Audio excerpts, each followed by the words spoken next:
Welcome to Module 2 of the Grant Administration Training, where we will provide an overview of the grant opportunity homepage.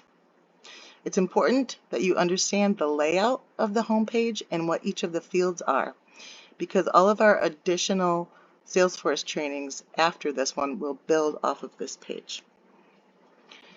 So right now we're starting at an account page. This is the account page for Amway.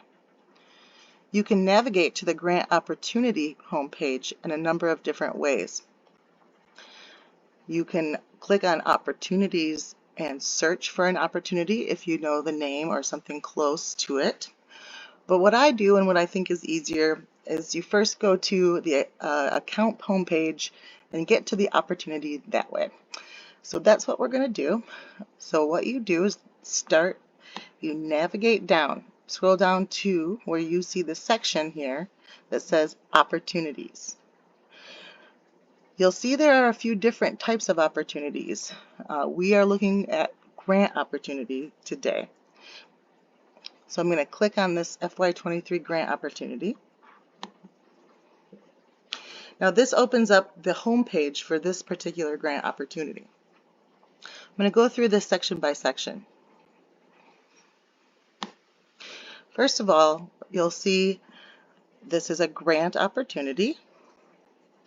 The grant opportunity name is created automatically as it pulls in from a few different fields. So this location is GR for Grand Rapids. The name of the grant is Amway Grant 2022-2023. The amount requested is $26,000 and it's for FY23. That gets created by pulling all of those different fields into that name. You have the account name here, which is the page that we were on previously. Primary contact. Now this is actually a field that you have to go out and search. So the contact needs to be already entered in Salesforce in order for you to find them and link them to this page. Here this description is blank, but you would want to put any details about the opportunity that might not fit into the other fields. You'll see the grant opportunity here is Christy. The writing lead that has been assigned to this grant opportunity is Callie. The ask amount is $26,000. This might be different from the projected amount or the committed amount, and the ask amount is determined between the writing lead and the opportunity owner. This particular opportunity has been awarded, and so we do have a committed amount in this field. We asked for $26,000. We were awarded $26,000. So that's what this means. Close date means that this is the day that the gift is expected. So this is when we expect the grant award to come in. We scroll down to the next section. Grant information. This is fiscal year 23. This is in stage completed. We'll be explaining more on stages in the next module, but for now you can see that this is a drop-down menu with a number of selections. This one was completed because it has been paid in full. That is the definition of stage completed. The grant name. This grant name is entered in here by the writing lead. Grant program area also entered by the writing lead. In this case it's TLI. You'll see the application due date was October 21 of 2022. That is very important that that due date is entered as soon as possible because a lot of other things automate off of that due date. Application due date type, this is not filled in for this field, but you would select which due date type. I believe for this one it was their funder hard date. Rolling deadline would mean that they are accepting applications at any time and we can select when we want to apply. This might be the beginning of an application period. It might be a deadline that we've imposed on ourselves. And of course there's other. If there were any pre-application items, that would be filled in here. What are pre-application items? Typically, you're going to see that be a letter of inquiry, which is what LOI is.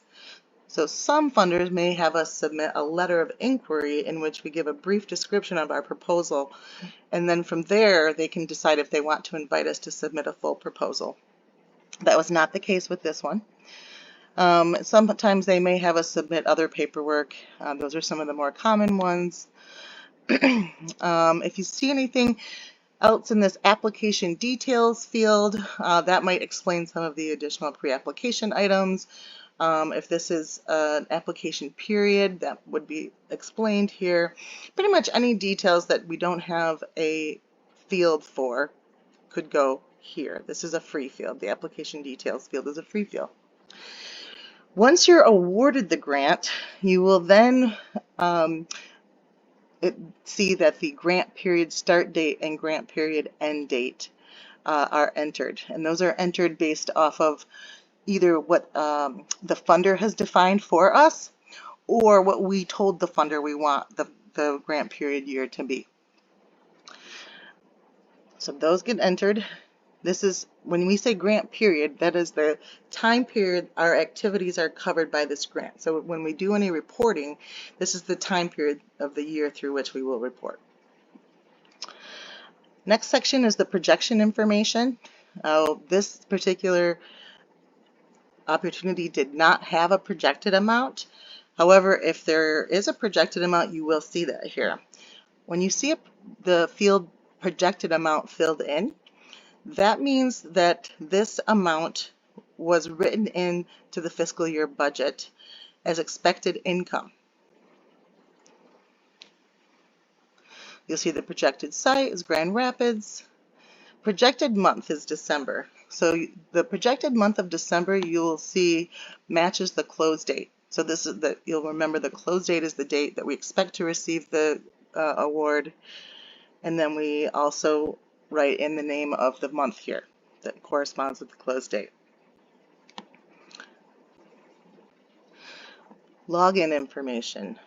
So you'll see we have a field for the grant portal, the grant requirements website. So this is typically outside of the grant portal environment. This is typically actually on the website for the foundation, in which they will go through a narrative and sometimes it's a checklist of what items might be required, what eligibility looks like, deadlines, things like that. Username and password are available here. These fields, I believe, are only open to the grants team and to the opportunity owner. We want to maintain that level of privacy. If the login requires a two-step verification, you might see some other login information here on this side. Potentially, if they send a code or text or message to a phone, you'll see the phone number here. This is actually the phone number to headquarters. That is our default. We talk about that in additional training down the road. Just anything that might add to the grant login details that don't have a field, you may put it here. This next section is for closed loss. So in this situation, this grant opportunity was awarded, so it was not closed lost. But if it was, you would be able to pick from the drop-down menu, like what was the reason that it was closed or lost. And then this field has as a free field, so you can explain further about why it was declined. This next section is for if there's multiple installments. So we do talk more about multiple installments in later trainings. But this would be if the grant was awarded and they are planning not to award it all in one amount. They may award it over the course of, might be in 2 payments. This might be a multiple year grant, so it could be, multiple year payments. In which case they'll talk about the installment number, the fully committed amount, the amount of the installment. system information. This is, who was this opportunity created by? If there was no primary contact, sometimes we don't know who they are or we don't have them, then that's where you would click that. There's some other things here. Let's see, this was last modified by myself. If this was a one-time grant, which means that it's not a renewable grant opportunity, that's why when that box would be checked. And then, of course, the probability, which is typically automated. Since we were awarded this, it's 100%. Now, when you go down to the next section, related donations, this is a donation that has been entered into Salesforce and then attached to this grant opportunity. So this donation was received for $26,000 on November 23rd, and posted means that it's been received. If the stage was pledged, that means that it has not yet been received, but it has been awarded. See the site, the number. Open activities. So these are tasks, outstanding tasks associated with this grant opportunity. So we still have, coming up at the end of the year here, there's a final report due along with a budget for that final report. And then we always have the final reconciliation of financials, which means when the grant is totally done and wrapped up, that's the indicator to the finance team that they can close that out in their records. Get down to the Google Notes and attachments. You'll see here, we try to make sure that all of the pertinent documents are attached to Salesforce. You'll see the application. At minimum, you'll see an application and some sort of documentation that either notifies us that the grant was awarded or declined. As reports are created and submitted, those would also be attached here. Pretty much any kind of information that someone down the line might need to reference about this grant opportunity would be attached here. Partners would be, if this was a child of another account, or if there were some other organizations sort of involved or partnered or alongside or child, adult to this opportunity, to this account. Then you can see the activity here that logs the tasks that have already been done for this grant opportunity, and we're going to talk about each one of those tasks and what they mean in the next training module. And then down here is our opportunity field history, and this just tells us who changed what when. And sometimes this is helpful if we need to get sort of some information that maybe we didn't understand about this grant opportunity. We can sort of track the history and what happened with it, and then we can go back and figure out maybe at this point is what happened and that's why this happened. So it's just nice to have a history that you can reference here. So that is it. That is the grant opportunity homepage.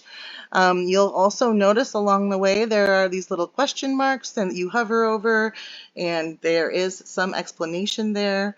If you are in a grant opportunity homepage and you don't understand, a lot of times you can just click on it and you can see if there's a drop-down amount or drop-down menu. That might help you. You could always reference back to this training, or as always, you can reach out to the grants team to ask any questions or concerns, and we will be able to answer them for you. That concludes Module 2. Stay tuned for Module 3 next week. Thank you.